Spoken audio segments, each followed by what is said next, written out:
Tonight my guest is Robert Delford Brown, founder, prophet, and president saint of the First National Church of Exquisite Panic. I want to be one of the people in your church. What should I do to become a member of the Exquisite Panic? What I really advocate is individual initiative, doing your own thing. I think that everyone should really begin. The individual is now public domain. You can get a book about how to be an individual.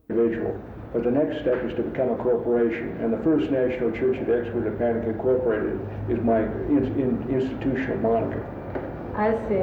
And plagiarism is one of the things that we should all be free to do. Well, with Xerox and IBM, with computers, really, it's a copyright logical step, really right? goes out. But also with my vast ambitions, I felt that it was a good idea for me to contribute an ism to the history of contemporary art, which began with Impressionism, went through Cubism and Futurism, and so plagiarism is my movement. President and saint of the First National Church of the Exquisite Panic Incorporated.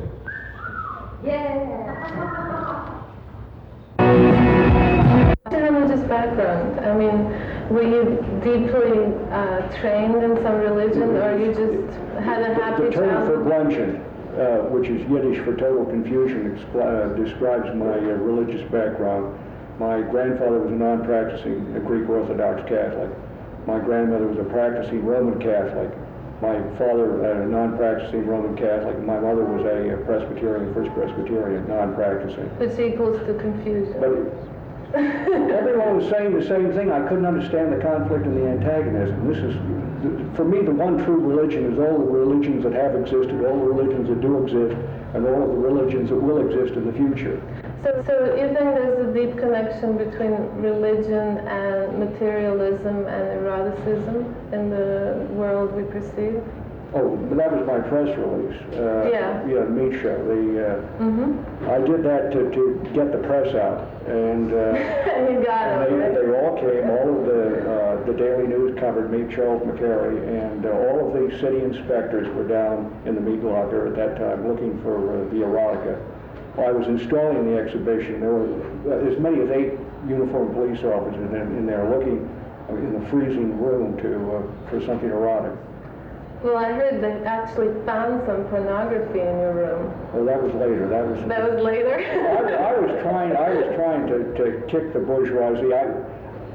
See, the avant-garde ended really in 1930, but I was raised with, épaté la bourgeoisie or whatever, and I was desperately out there trying to kick up a ruckus. And so I went through the pornographic thing. My attitude was, if I don't recognize it as the law, it's not the law. That's right. And I made a mistake with that. They had me in and out of court for 18 months. The First National Church of the Exquisite Panic Incorporated proclaims that there is but one God. His or its name is who? For example, why is it not raining? Who knows?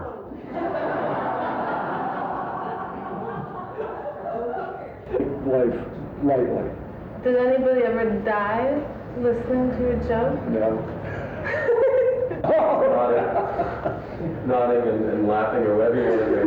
This is a conceptual thing. This is the conceptual part of our interview. Quiet on set, please. Let's communicate telepathically. That's good. You had to do that. That's a good reaction shot there.